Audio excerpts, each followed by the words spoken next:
Barbara froze. The touch was so unexpected, so urgent that for a moment she couldn't breathe. She turned slowly, and there he was, a little boy, maybe 7 years old, soaked to the bone. His oversized jacket hung off his thin shoulders, and his dark eyes held something that made her heart skip. Recognition. He looked at her like he knew her, like he'd been searching for her. "You promised to come get me," the boy whispered, his voice cracking with emotion. Barbara's mind went blank. She'd never seen this child before in her entire life. If you want to know how a stranger's promise changed everything, keep watching until the end. And don't forget to subscribe. This story will leave you speechless. Barbara knelt down on the wet pavement, ignoring the cold water soaking through her jeans. "Sweetie, I think you have me confused with someone else. What's your name?" "Kevin," he said simply. "And you're Barbara. You told me your name. You said you'd come back." A chill ran down Barbara's spine that had nothing to do with the rain. "How do you know my name?" Kevin's face crumpled and tears mixed with the rain on his cheeks. "You promised. You said when you saw me again you'd help. You said I just had to be brave a little longer." Barbara pulled out her phone with shaking hands, checking for missed calls, unknown messages, anything that could explain this impossible situation. Nothing. Her calendar showed only parent-teacher conferences and a dentist appointment. There was no Kevin, no promise, no explanation for why this child was describing her life with unnerving accuracy. "You drive a blue Honda," Kevin continued, pointing at her car. "You smell like vanilla and books.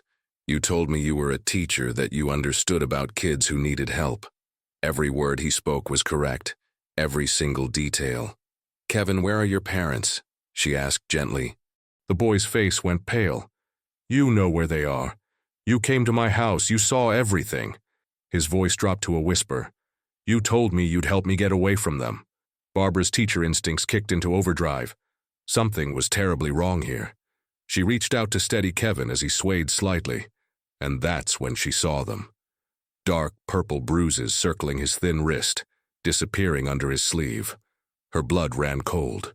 "Okay," Barbara heard herself say, making a decision that would change everything. "Let's get you out of this rain. We're going to figure this out together." Kevin's entire body sagged with relief. He grabbed her hand with both of his, holding on like she was a lifeline. "I knew you'd remember eventually," he whispered. As Barbara drove through the rain-slicked streets, her mind raced. The way Kevin had panicked when she'd mentioned calling the police, the bruises, the specific impossible knowledge he had about her. Her gut told her there was more to this story, something that required understanding before involving authorities. She pulled into a small diner, one with warm lights and quiet corners. Kevin needed food, warmth, and most of all, he needed someone to listen. Inside the diner, wrapped in Barbara's jacket with a hot chocolate in front of him, Kevin finally began to talk.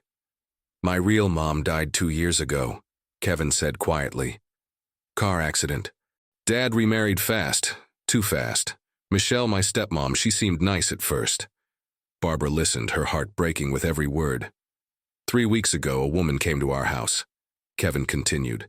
"She said she was a social worker. She looked exactly like you. Same hair, same face, same voice. She told me her name was Barbara Mitchell." Barbara's breath caught. That was her name. Her exact name. She talked to Michelle in the living room. She said there were reports, that she was investigating. Michelle got really scared. But the woman, you, stayed calm. After Michelle left the room, you found me hiding. You knelt down just like you did in the parking lot, and you promised you'd come back to help me. Kevin pulled a crumpled business card from his pocket and slid it across the table.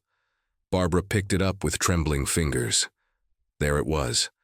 Barbara Mitchell, Child Advocate Services, with a phone number and an address she didn't recognize. "I've been waiting every day," Kevin whispered. "When I saw you at the store, I knew you'd finally come back." Barbara immediately called the number on the card. Disconnected. She searched online for Child Advocate Services. Nothing. The organization didn't exist. Someone was impersonating her. But why? Barbara called her sister Emma, explained the impossible situation, and asked if they could come to her apartment. Emma didn't hesitate. Bring him. We'll figure this out. At Emma's apartment, Barbara examined Kevin's belongings more carefully. His backpack contained school supplies, a change of clothes, and a toothbrush, like he'd been prepared to run. But there was something else. A hidden pocket inside, sewn crudely by small fingers. Inside were newspaper clippings. The articles were old, from 5 to 10 years ago. Stories about missing children, about an adoption fraud ring that had operated across 3 states. And there, in one article, was a photograph that made Barbara's heart stop. A woman who could have been her twin. Same features, same warm eyes, same determined expression. But the name underneath read, Barbara Whitman, social worker. Oh my God, Emma breathed.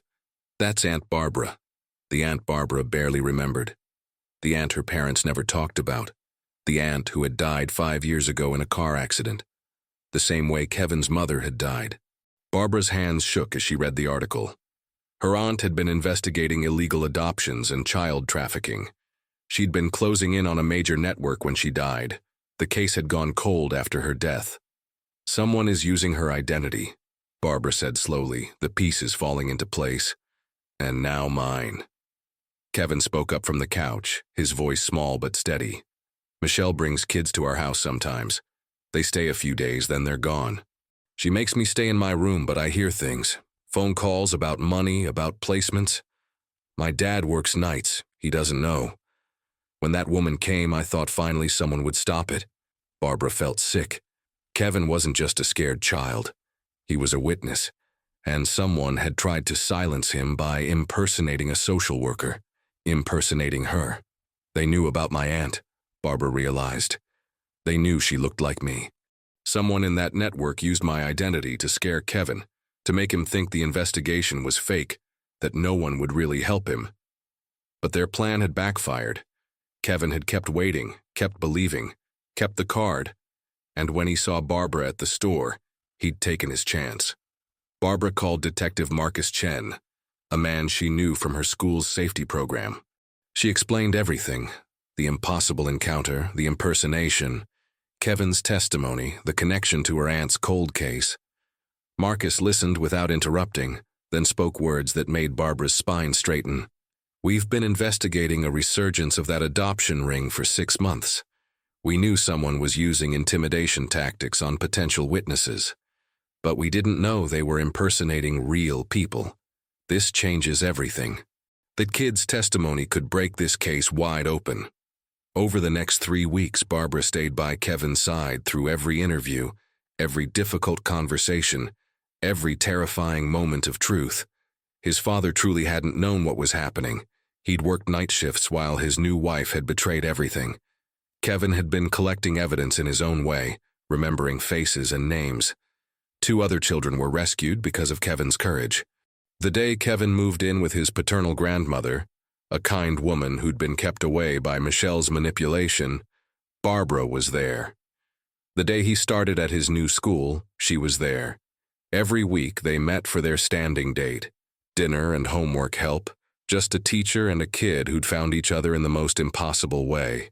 On one of these evenings, as Barbara helped Kevin with his math homework, he suddenly looked up at her with those dark, knowing eyes. "You really did come get me," he said softly. Barbara felt tears prick her eyes. "I promised, didn't I?" "No," Kevin said, his child's wisdom cutting through to truth. "She did.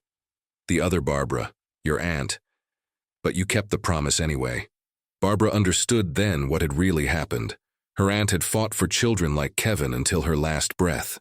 And somehow, through the strange twist of a shared name and face, through a criminal's cruel impersonation and a child's desperate hope, that fight had passed to Barbara.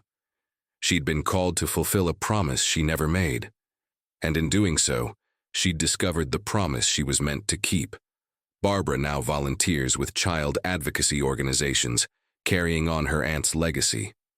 Kevin is thriving with his grandmother, healing from his trauma with therapy and love. And every week they meet, a bond forged in rain and mystery, sealed with a promise that transcended time itself. Because some promises are bigger than the people who make them. Some promises echo across generations, waiting for the right person to hear them and answer the call. Kevin had said, "You promised to come get me." And in every way that mattered, Barbara had. If this story moved you, please like this video and subscribe to our channel for more incredible true stories. Share this with someone who needs to hear that sometimes the promises we keep are the ones we were always meant to make. And remember, you never know when you might be called to be someone's answer. Thank you for watching.